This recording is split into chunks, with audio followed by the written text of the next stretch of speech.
You know what the biggest pyramid scheme of all time is? The food pyramid, probably.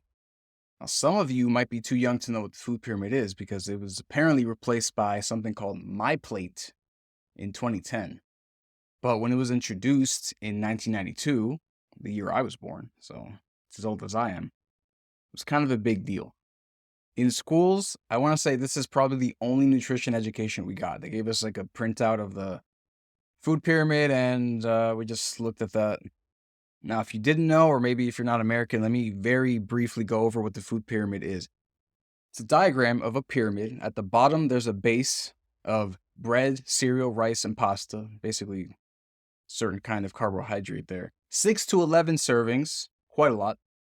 Then the next level, you have a vegetable group, 3 to 5 servings, a fruit group, 2 to 4 servings.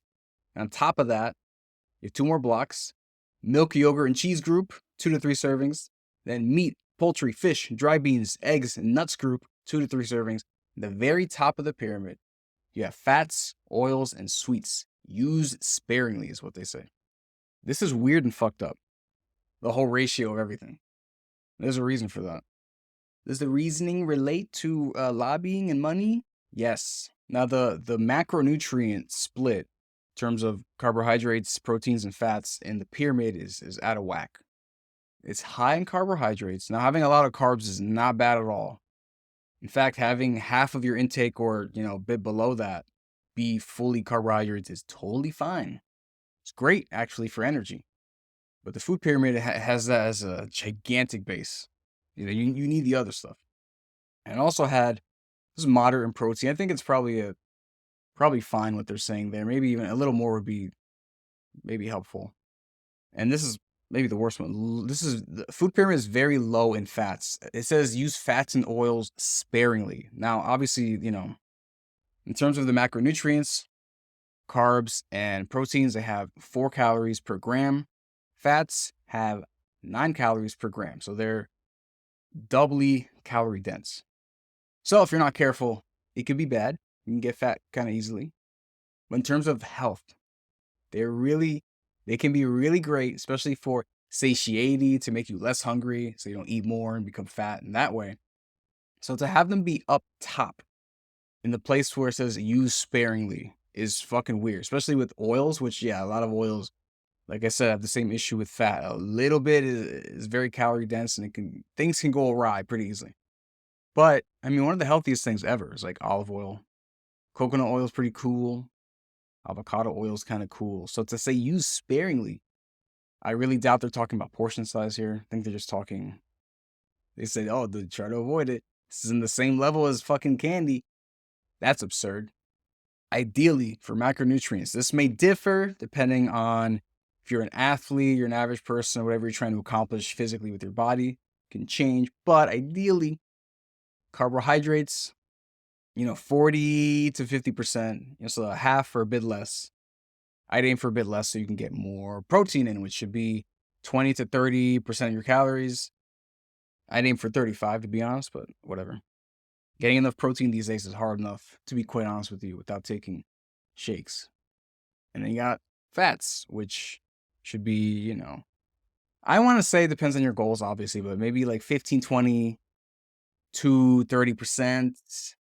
Those are kind of low and high ends, but the fat's got to be good, coming from nuts and some of the oils I mentioned. They're coming from, I don't know, fucking cheese or something. It's probably not amazing for nutrition. So there's that.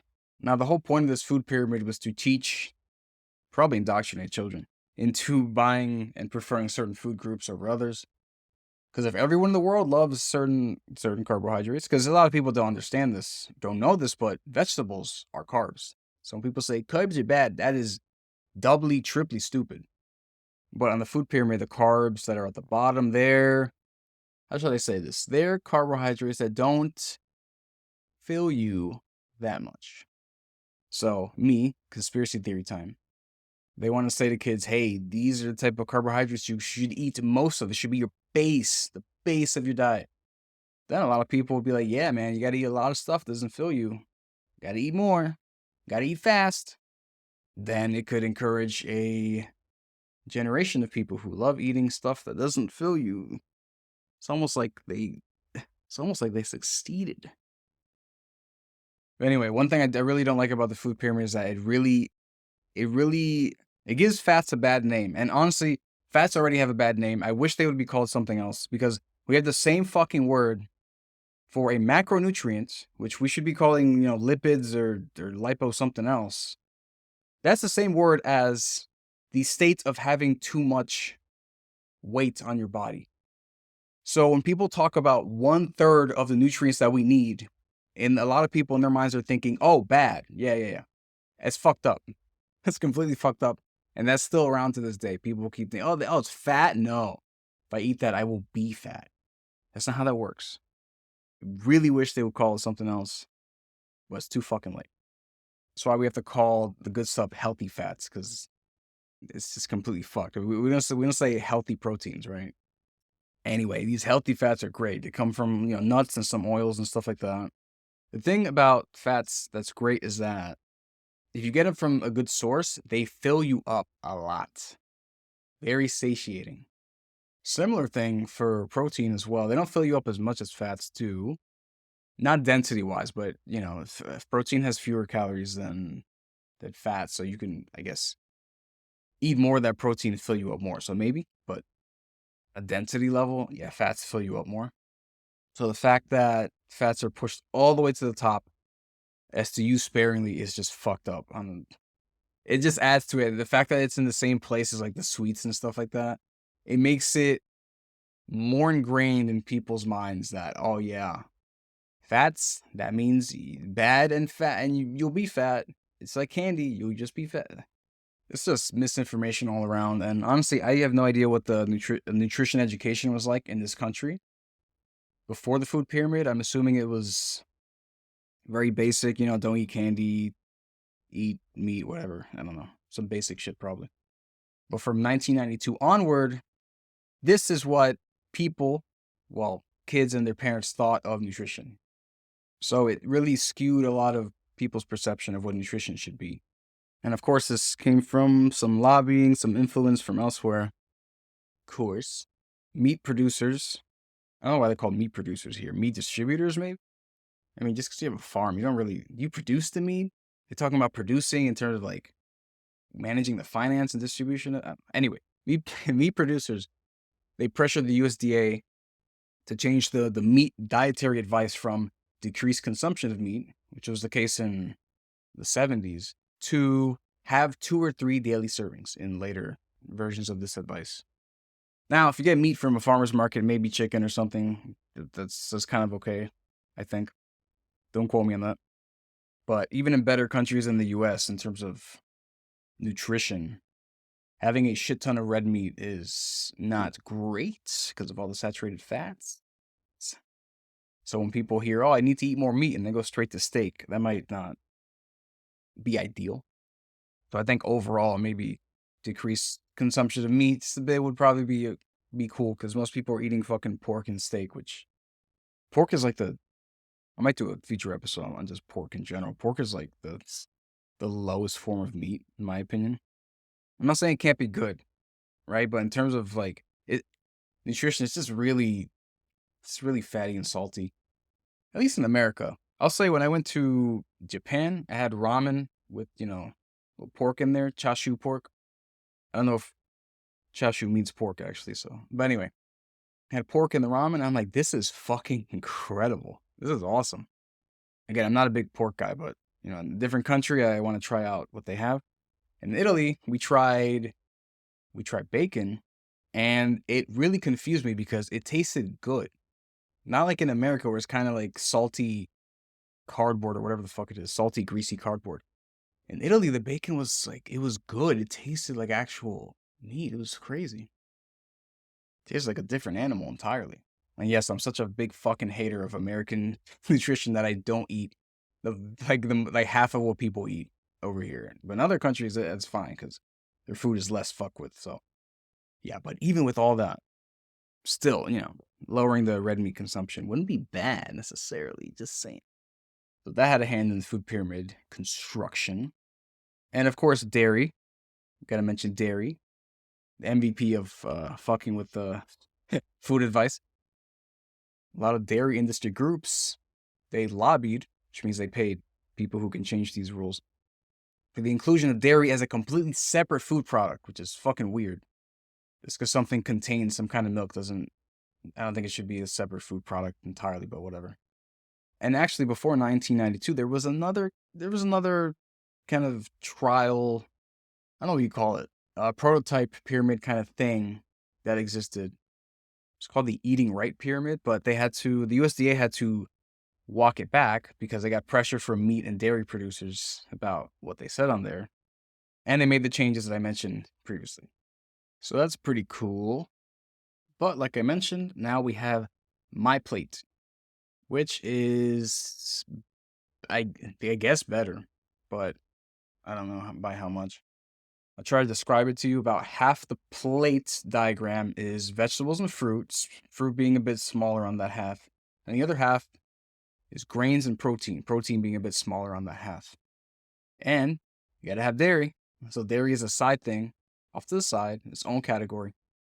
I don't see any mention of anything that could contain fat besides the dairy, which, like I said, if you're getting all your fat from dairy, you're gonna fucking die. No nuts or anything. Like lentil, like, whatever the hell that food group is called. Anyway, it's cool they increased the vegetable stuff, I guess. Most people don't get enough of that. Cool, they don't even mention sweets. It's nice.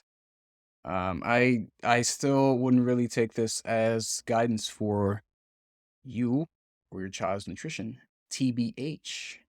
What I would recommend is to ignore all that shit entirely. I mean, I'm going to sound like a probably broken record. You've probably heard a lot of this before, but try to focus on whole foods when you can. Reduce the processed foods. Now, ideally reduce ultra processed foods. Just because the food is processed in general doesn't necessarily make it bad. My fucking protein shakes are technically processed, but, that's fine, I think.